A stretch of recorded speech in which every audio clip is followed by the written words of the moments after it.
Hi, I'm Cheryl Brunette, and today we're going to look at some very handsome slipped stitch selvage edges.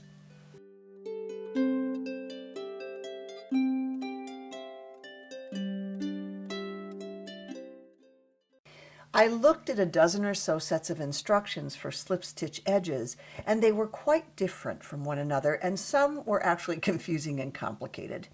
But I did work them, and in the end, I only had two outcomes.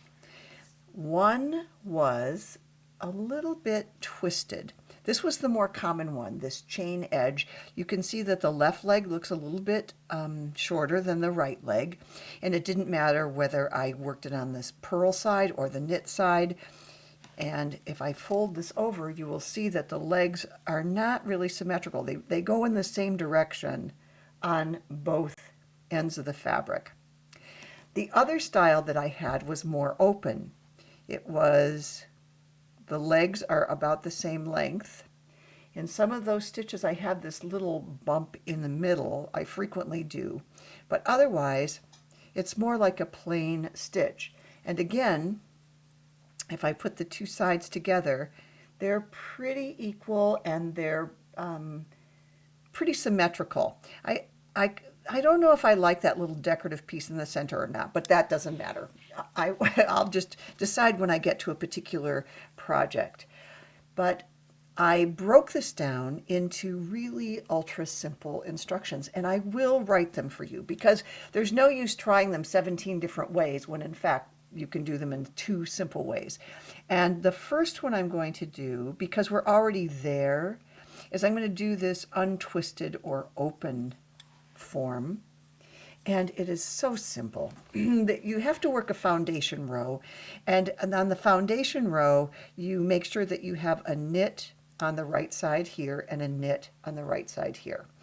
Also, I want to point out to you that I didn't work just plain stockinette stitch. I have one stitch of garter in between the edge stitch and the main body fabric, which I've chosen to be stockinette.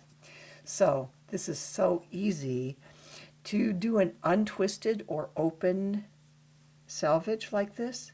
All you do is on the right side, you slip the first and the last stitches purlwise, and you keep the yarn in back. Purlwise is this way. Usually, if you don't get instructions as to whether or not you should slip a stitch purlwise or knitwise, we generally mean to slip it purlwise. So you just slip it, and then I knit the next stitch. Let me knit all the way across. When you get to the end, again, I'm going to knit my little stitch there. That's my garter border. And then I'm going to slip this purlwise, inserting from right to left. When you turn the work around, all you have to do is purl all the way across. Notice that the yarn's already to the back. And notice that I'm only working the end stitches on every other row. Whoops, I have to knit that stitch because that's my little garter edge. I only put that garter in there to help keep it from curling. Okay, here's my garter stitch, penultimate stitch, as it were, which is the second to the last. And I'm going to bring the yarn around and just purl this last stitch.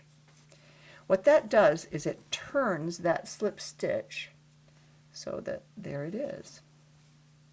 See how it just looks like an open stitch on both sides? There's that one there. In order to do this more twisted or more common chain, which I have used a number of times, is to slip this knitwise rather than purlwise. Again, the yarn is in back. I slip it. I work all the way across. Here's my second to the last stitch, the penultimate one.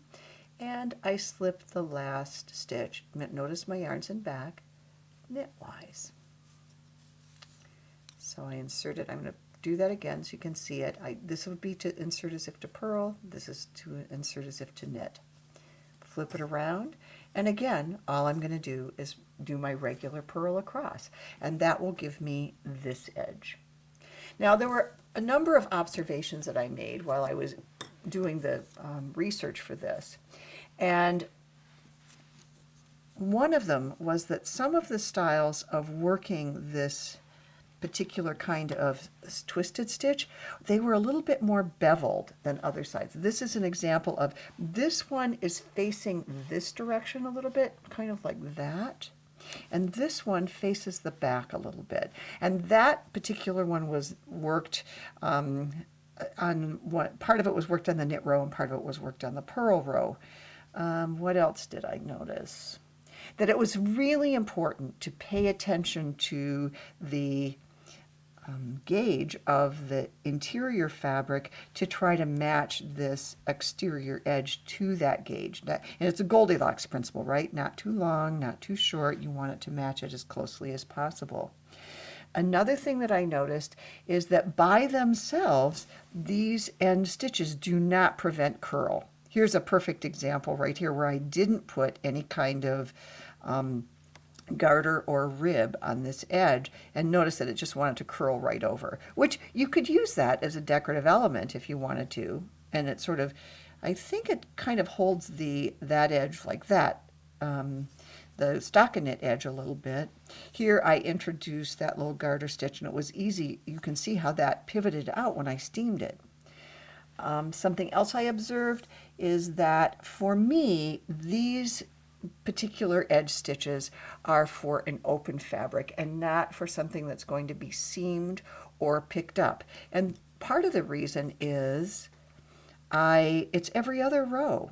So that for a seam, it's going to be a little bit coarser, and I'm perfectly happy with my stockinette seams, so I don't need that. But for picking up, notice that you have one stitch for every 2 rows. So if I were picking up, I wouldn't quite have enough stitches along here. I guess I would have to pick up 2 in certain of these little holes.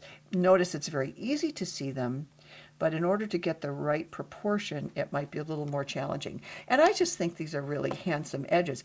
I especially like it at the edge of a knit one, purl one rib. I've used it at the edges of collars and also for cardigan bands. It just seems to tidy it up, because if you remember, when you do a knit one, purl one rib, the edges are not really all that handsome usually. So there we have it. Now you have a small collection of edge stitches, and I encourage you to use them in your various knitting projects. Next time we're going to look at selvage stitches, but how to use them in the context of making a sweater, whether it's your own design or somebody else's design. It's really important that you pay attention to the selvage stitches, know how to apply them, know whether or not they're in somebody else's pattern.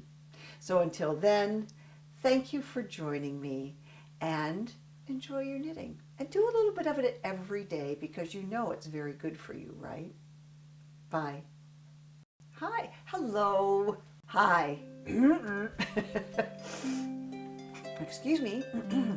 Hi. I'm Cheryl Brunette. I don't like that. Hi. What it goes. Hi.